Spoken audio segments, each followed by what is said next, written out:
नमस्कार। सोचिए, एक ऐसा इन्वेस्टमेंट जो आपको बहुत ज्यादा रिटर्न देने का वादा करे, लेकिन उसी में ये खतरा भी छिपा हो कि आपकी पूरी जमा पूंजी एक ही झटके में गायब हो सकती है। आज हम ऐसे ही एक रहस्यमय निवेश की परतें खोलने जा रहे हैं। और ये सवाल कोई कोरी कल्पना नहीं है, बल्कि एक कड़वी हकीकत है। हमारे ही देश में कई इन्वेस्टर्स इस बुरे सपने को असल में जी चुके हैं। जी हाँ, हम बात कर रहे हैं येस बैंक और एचडीएफसी बैंक से जुड़े मामलों की। ये दो केस हमें 81 बॉन्ड्स की जोखिम भरी दुनिया के बारे में एक बहुत जरूरी सबक सिखाते हैं। तो चलिए पता लगाते हैं कि ये बॉन्ड्स आखिर हैं क्या चीज। तो आखिर ये रहस्यमयी इन्वेस्टमेंट है क्या जो इतना खतरनाक साबित हो सकता है? चलिए सबसे पहले इसी पहेली को सुलझाते हैं। चलिए जरा इन बॉन्ड्स को डिकोड करते हैं और ये समझने की कोशिश करते हैं कि ये काम कैसे करते हैं। देखिए, ये कोई आम बॉन्ड्स बिल्कुल नहीं है। इनकी एक खास बनावट है, और सच कहूं तो यही बनावट इन्हें इतना अट्रैक्टिव और साथ ही साथ इतना खतरनाक बना देती है। आसान भाषा में कहें तो इन्हें बैंकों का एक सेफ्टी नेट समझ लीजिए। जब बैंक किसी बड़ी मुश्किल में फंसते हैं, तो इन बॉन्ड से जुटाया गया पैसा ही उन्हें डूबने से बचाने के काम आता है। यहाँ एक बहुत ही अनोखी बात है, इन बॉन्ड्स की कोई फिक्स्ड मैच्योरिटी डेट नहीं होती। मतलब आपका मूलधन शायद कभी वापस न मिले, बस उस पर ब्याज आता रहेगा।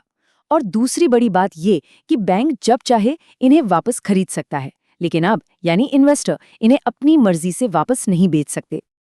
अब सवाल ये है कि ये बॉन्ड्स आए कहाँ से? इनकी कहानी शुरू होती है 2008 के ग्लोबल फाइनेंशियल क्राइसिस के बाद।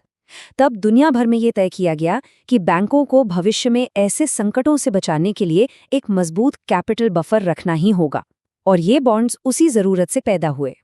तो जैसा कि मैंने कहा, ये बॉन्ड्स बैंक की सबसे अहम पूंजी यानी टियर 1 कैपिटल का हिस्सा होते हैं। इसे एक शॉक एब्जॉर्बर या एक स्पंज की तरह समझिए, जिसका काम ही है कि जब बैंक पर मुसीबत आए तो वो सारे नुकसान को अपने अंदर सोख ले। चलिए अब जरा इसके नियमों को समझते हैं, वो नियम जो इस खेल को इतना ज्यादा जोखिम भरा बना देते हैं। देखिए, एक नॉर्मल बॉन्ड और एक 81 बॉन्ड में जमीन आसमान का फर्क होता है। जहां नॉर्मल बॉन्ड्स में आपका पैसा एक तय समय पर वापस मिलता है और ब्याज भी पक्का होता है, वहीं 81 बॉन्ड्स में बैंक चाहे तो ब्याज देना बंद कर सकता है, और हाँ, आपकी पूरी पूंजी भी डूब सकती है। और यहीं आता है सबसे बड़ा ट्विस्ट। एक ऐसा नियम, एक ऐसा ट्रिगर जो येस बैंक के मामले में दबाया गया और इन्वेस्टर्स के हजारों करोड़ रुपए एक झटके में जीरो हो गए। इसका सीधा सा मतलब ये है कि अगर हालात बिगड़ते हैं तो रेगुलेटर यानी आरबीआई के पास इतनी पावर होती है कि वो इन्वेस्टर्स से पूछे बिना ही उनके पूरे इन्वेस्टमेंट को शून्य कर सकता है। तो अब तक तो हमने थ्योरी की बात की। अब देखते हैं कि इन नियमों का असल दुनिया में इन्वेस्टर्स की जिंदगी पर क्या असर पड़ा। येस बैंक के केस में ठीक यही हुआ था। जैसे ही आरबीआई को ये एहसास हुआ कि बैंक अब अपने दम पर नहीं बच सकता, उसने अपनी इस खास पावर का इस्तेमाल किया, और नतीजा 8,400 करोड़ रुपए से भी ज्यादा के 81 बॉन्ड्स की वैल्यू एक झटके में शून्य कर दी गई।